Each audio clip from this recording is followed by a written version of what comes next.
I've been a big fan of the Shantae franchise for a good while, ever since the third game, Shantae and the Pirate's Curse. But this one felt like it came out of nowhere. I had no idea it was even coming before it was suddenly on the eShop, completely out of nowhere. I haven't seen anyone talk about it. I haven't seen anyone give their thoughts on it. I haven't seen any impressions. So I thought I would do a quick playthrough and tell you my thoughts. This is my review of Shantae 5, Shantae and the Seven Sirens. Where do I even start with this one? Do I talk about the improvements? Do I talk about the series as a whole? Do I talk about how it begins? Should I talk about the setting, the new powers, the new gameplay? I do think we need to start at the beginning, and by the beginning, I mean the third game. Shantae and the Pirate's Curse was an absolutely stellar Metroidvania that blew the first two games out of the water. The levels were fun to navigate, the powers were fun to use and unique, and the characters were likable and charming in their own cutesy way. I became a huge fan of the series with the release of this game, and have finished the first, second, and fourth game. The first and second are actually not worth talking about. They have a number of issues that hold them back from being truly great. Half Genie Hero, the fourth game, managed to improve some of these issues, but still was nowhere near as great as the third game. Shantae and the Seven Sirens feels, to me, like it's generally an improvement over Half Genie Hero, while still being way behind Pirate's Curse in quality. It's easily the second best in the series, as the game itself is generally very fun. However, the production values feel considerably lesser than that of the previous game. I feel like the concept of Seven Sirens could have been insanely cool if the world had been as fleshed out as Super Metroid or Hollow Knight. The plot of the game kicks off with Shantae and friends being invited to a festival on an island that seems to have formed over the remains of a sunken city. The town above connects to the underground via a series of see-through pipes. Traveling from the typical overground areas to the dreary remains of a long-departed construct is legitimately cool, even before things go wrong when Shantae's new friends, all of them half-genies, are mysteriously kidnapped. It's up to Shantae to rescue the girls and combat the seven deadly sirens. One of the things I noticed about these sirens is that Way Forward seems to have dropped all pretenses. Literally all of them are crazy monsters with a cute anime girl attached.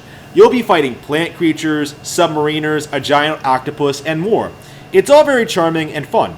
The boss fights in dungeons were generally a highlight, but the filler sections in between, in which you engage in random tasks to unlock the next real area, were a headache. The game is a true Metroidvania this time, unlike the rather linearly designed Pirate's Curse and Half Genie Hero, with one large interconnected map with lots of things to explore with your wide array of powers. This time, Shantae has the power to transform into animals to perform certain actions, rather than inputting some kind of command to turn into an animal that can perform those actions. It doesn't sound like a lot, but this really improves the gameplay flow problem that the early games had, in which you constantly had to stop and dance to transform into an animal in order to progress. The powers, for the most part, aren't nearly as cool or as well utilized as Pirate Curses, but they are perfectly functional and open up the game in a lot of ways. I must say, though, the tortoiseshell transformation has to be the coolest, pointless move in existence. You can charge up your transformation to shoot off down hallways at high speeds and bounce off of walls, but it is never utilized to the fullest. If I may make a comparison, the Metroid equivalent would be giving you a speed booster, but never giving you a room where you can use it. That's the game's biggest problem, I feel. Missed potential. I wanted to like this setting. The idea was cool, but the execution was terrible. I wanted to like the new girls, Harmony, Zapple, Plink, and Vera. They don't do anything other than get kidnapped, and aren't all that interesting design-wise to boot. I wanted to enjoy the game, but it felt somewhat simplistic and basic after a certain point. I really felt like the developers didn't have the time or the budget to really do what they wanted to do. A lot of the coolest ideas, like the final boss fight, could have been amazing and on par with Pirate Curses, but a lot of these moments sort of peter out before they could really shine. There's one thing the game definitely has over the others, though: the animated cutscenes. Every cutscene in this game is extremely fun to watch. Fans are asking for a Shantae anime at this point, and after seeing these, I have to agree. The world of Shantae really has never looked better or more fun than in these cutscenes.